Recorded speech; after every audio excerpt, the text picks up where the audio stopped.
I read the first 2 episodes of the forthcoming Harry Potter HBO series, and they are so good. Did anybody else learn in English literature at school that the adjective good is extremely flat and boring? And there are hundreds of other adjectives to express how something could be wonderful, splendiferous, excellent, amusing, awesome. Anyway, not related to that, the well-known transphobic and bigoted author J.K. Rowling has taken to X recently to exclaim from the top of her bigoted lungs how good the Harry Potter reboot for HBO is going to be. And as an extreme Game of Thrones fan, I'm upset with HBO for taking on such a transphobically stained series and IP. Today we're going to cover what's going on with the reboot, why it is extremely ethical to boycott. I'm also going to cover Tom Felton, who was in the news a couple of weeks ago for joining the cast of The Cursed Child, I believe for the New York kind of Broadway edition. So he's even flown Turf Island to seek more turf than neoliberal means. So we're going to cover that because he said some extremely wild statements with regards to the controversy that J.K. Rowling is no doubt going to be attaching herself to, him and his brand, all on today's episode of Matriarchal Time. Now, for anyone not keeping up to date with the Harry Potter reboot, as you kind of shouldn't be, but we'll get to that later, they have also cast the 3 young actors, Hermione Granger, Harry Potter, and Ron Weasley. So I haven't been keeping up to date with it per se. It finds its way through the news to my feed because first I want to talk about why it is absolutely imperative that we boycott Harry Potter. I think it's also good to be aware of what is happening because for me, it's giving like, okay, the branding has not quite carried on with this main Harry Potter franchise because the author is overtly white supremacist, adjacent, transphobic, and insane on Twitter going wild. So, like, let's reboot it. Let's remake it again for the younger audience that haven't grown up with her, like, controversies online. And let's just, like, start fresh, shall we? Like, we all know no one makes any new IPs or new stories anymore. So let's just, like, try and wipe the slate clean. And let's just start again. Seeing this new cast of the next generation of the Harry Potter franchise being casted, that really brought that home to me. It was like, oh, they're just going to start again. And hopefully no one will realize how bigoted they are. My husband and I have talked about this as well, though. Like, there's no way in hell, there's no way on this godless, goddessless, overheated earth that we're going to sit in front of the TV with our future children and like sit them down and watch any form of Harry Potter, let alone a reboot. It reminds me then that the only people that would do that would subject their kids to this, are those that haven't quite kept up to date with the J.K. Rowling fiasco and what's going on in the world. Now, foreshadowing is a tool often used in videos. There aren't many people out there that are not aware of what J.K. Rowling has said and done and the outcry in the world at the moment about heartless transphobia. They're just ignoring it. Plot twist, that's what we're going to get into later. But for now, let's stick to the reboot. J.K. Rowling is tweeting out that she's happy with these actors. It's giving like, these kids, I'm not being funny, let's talk about consent for a second. Do these kids know what they're getting into? Are they old enough to be aware of what they're buying into? Bear in mind, we're talking about the future, looking back at this time period of the Harry Potter reboot and the connections to J.K. Rowling's transphobia for sure, but what we'll look back on has very much been akin and adjacent to white supremacist Nazism. Like those connections have already been made now. Like imagine what it's going to look like in the future history books of the kids growing up at school if they're still taught by humans, that is. And they're like looking back at it. Like I imagine the video essay questions being like, before World War III came into full fruition, explain one of the many controversies of the 2020 to 25 era in recent history. You may choose from the following: the rise of Nazi and fascism, transphobia and trans panic. Like all of these questions, and like, you know, the trick to those answers is you bring them all up, right? Does anyone remember that from school? Like you don't just give one answer, you give a selection and you say, well, they're connected. And you say many connections could have been brought up at a time when fascism was on the rise in both the UK and the US. Many made at the time connections between transphobia and random bigotry and the rise of anti-immigration and general neoliberal ideologies. A key component in this was the extreme ex-user J.K. Rowling, who was known as an author for some random book, but no one talks about that anymore. They just talk about the statue made of her in the UK on Turf Island after they decided that there are only two genders and anyone else with a name that is ambiguous, like Sam, must be sent over to a foreign nation to live out their days in a non-binary hellhole. Going back to these poor actors, these young children, right? They have to have been given consent from someone to do this role, and I'm sure they're happy, love. But like, do they really know what they're getting into? Do they really know what this means? Like, I also like there will be an entire anti-fandom, I'll say, against this franchise being continued, against the furthering of anything connected to J.K. Rowling.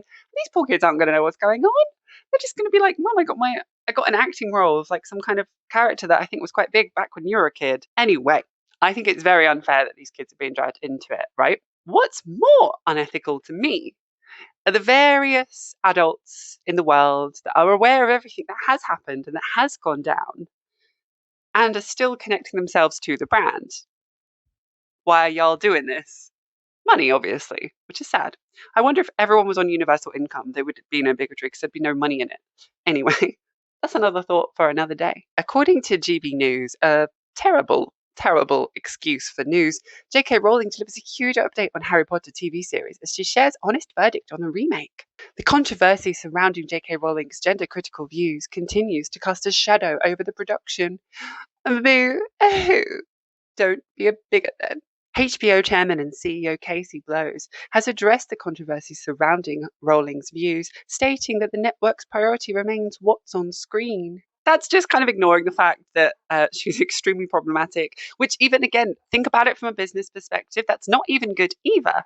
That's not what you want from someone who is at the forefront of your new opening IP and franchise. So they can pretend all they want that they just want to focus on what's on the screen, but they know if it's adjacent to like transphobia, TERFs, that you're only going to get an audience that are okay with it being adjacent to those things. So you're aware of what's happening. Like, just imagine how many business meetings are happening behind the scenes of how much a franchise is profitable, of how much they're going to get a return on their investment. You don't think all of these things come into consideration when they talk about this? Of course it does. Of course it does. Threefold. But the fact that J.K. Rowling has an ability to raise quite a sum of money probably also comes into calculations as well. We're not even months away from the Supreme Court deciding that trans women are not in fact women, after a legal case that J.K. Rowling has overtly said she put her personal funds into, quite a lot of personal funds in fact. And where do you think that she got those funds from? I mean, most people are aware of the fact that she got those funds from making money off the Harry Potter franchise. Okay, so, but, you know, we don't know what's going to happen in the future. Maybe she's changed her ways and she's not going to put any more of those profits into hatred and bigotry. Like maybe she's changed. Bloys described the controversy as very nuanced and complicated, whilst maintaining that the Harry Potter story is incredibly affirmative and positive, and about love and self-acceptance. Yeah, if you're white and rich, love and self-acceptance for everyone that J.K. Rowling considers deserves love and self-acceptance. So are they going to have a trans character that's self-affirmed through their journey during Hogwarts? I doubt that very much. Nor do I think we'll see Hunter Schafer cast as Professor McGonagall, although that would kind of slay. Now, I get it. As a millennial that's watching the end of the world, or at least the US empire, it's understandable why we go back to our favorite childhood brands, programs, characters, and we delve back into that safe place that we called our childhood. And yes, for many people, that was Harry Potter. But there's a reason why the right calls against so much cancel culture. And it's because so many of those brands and TV programs and musicians that we used to love were actually real fucking horrible. And so when we go back, or we choose to go back into those worlds, we have to be very selective and make sure we're not actually funding a or a bigot or a TERF. Speaking of someone that recently lost the internet and any form of communication to the outside world here in my little Japanese hut in the middle of the woods, I started finding myself reading more books and playing more old school Pokemon. And yeah, okay, I played the one where you could pick being a girl because I cannot deal with that dysphoria right now in my life. So I didn't go too far back to the original, but there was a sense of these were the simpler times. And do I wish, if I could be really honest with you, you viewer at home, love you, hi, love what you did with your hair recently. If I could sit and binge the Harry Potter films and live in a world where none of this happened, where J.K. Rowling actually came out for trans rights. Imagine that crazy world we would live in, huh? In the multiverse, and enjoy the franchise like nothing had ever happened. I would. Honestly, I would. I slept with the books underneath my pillow, and reading to me, escaping the bullies and going to the library at school was the only time I felt like I had control over what was going on. Plot twist, I was extremely bullied, and many of you watching probably were too. But it was taken away from me when I woke up one random morning in the UK and J.K. Rowling decided to fly open the walls of her mould wooden castle and shout out to the world, actually, I hate a whole small section of minorities because of my own lack of intelligence and education. I mean, that's not verbatim, the tweet says something else, but it just got progressively worse and worse and worse. I also live in Japan, where the controversies that J.K. Rowling started and continues and funded are a little bit less understood unless you're like really aware of global politics. So you still see the old Harry Potter shop pop up or adverts with Harry Potter merchandise, and it's like an unknown world here. So it would be even easier for me to escape into the stealthy bliss of not knowing that she's a transphobic cow and instead just living a life of happiness and freedom. I would know in my heart, and I would know that's not right. And she's funding for people like me to lose their rights. I've actually lost my rights because of what she's funded. You think I'm going to buy her latest book? You think I'm going to buy her latest game? No, I'd rather set fire to my laptop. But what this video is really about are the small select few of people playing dumb, burying their heads in the sand, and pretending that, oh, I haven't really caught the news. Oh, is she really that problematic? Maybe she's misunderstood. Maybe they're just not attuned. I'm Sam Felton, and I am reprising my role as Draco Malfoy on Broadway in Harry Potter and the Cursed Child. Does the sort of Twitterverse controversy around J.K. Rowling's views impact you at all, or impact your work on the world at all? No, I can't say it does. I'm not really that attuned to it. The only thing I always remind myself is that I've been lucky enough to travel the world. Here I am in New York, and I have not seen anything bring the world together more than Potter. And she's responsible for that, so I'm incredibly grateful. I'm sorry. What the actual holy fuck did you actually just say? I'm not really that attuned to it. I'm not attuned to J.K. Rowling's atrocities. Not attuned. She's not an FM radio station. She's a bigoted, transphobic celebrity. And she's actually made UK legislation based on her views. What do you mean not attuned? Have you not seen the news for the past 7 years? Do you not own X or Twitter? Do you not have the internet? Did your agent not say, oh, by the way, there might be some backlash online. You might want to delete all of your social media? Not attuned? I'm like, okay, there's a lie. You can tell a lie, and then you can tell a stupid lie, and then like, at least bless us with a decent one. Not attuned is like, you're not a violin dude, okay? If you've been outside in the past month, you would have seen protests, like, ask about what they're for. There are several at the moment because the world is going to shit. One of them was the fact that the Supreme Court just ruled that trans women aren't women. So any toilet that you go in, if you see anyone like me checking her hair and the makeup and taking ages because I need one of the cubicles, you probably would ask yourself why, but maybe you're just not attuned to the news. Okay, no. And I have not seen anything bring the world together more than Potter. At least Potter has brought the world together. Yeah, about as much as the US military-industrial complex, yes. So, okay, we have an old school brand that none of us can watch, and people are trying to get rid of their J.K. Rowling adjacent tattoos, but sure, we can all love the fact that there was a white supremacist kind of problematic, allegedly plagiarized franchise that we used to watch as kids. Yeah, let's all get together and who's bringing the popcorn? Like, I've seen a lot of discourse online about how this is a very neoliberal take and this is just like playing the fence. But as many people have said, you can't play the fence with something like this. You're either aware of the bigotry or you're lying and pretending you're not aware of the bigotry, or you don't care. Like, there is no middle ground, even if Jubilee wants to convince us that there is. And sure, if I wanted to be nicer to this has-been actor that hasn't had a decent role since Draco Malfoy, I could give him credit and understand that he has probably got a mortgage to pay and has no other monetary way of making some money. And sure, has even probably enough to say that as someone that did play a major role, having nothing after that is probably quite hard, because you can't go down to your local supermarket and buy a pint of milk without some crazed transphobic turf Harry Potter fan saying, "Oh my God, Draco Malfoy!" Sure, that's difficult. But diving into it, buying into it, and saying, "Hey, I'm one of you.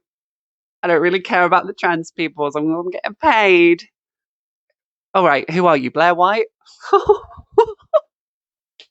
I sound like moist critical with these analogies. I don't know what's wrong with me today.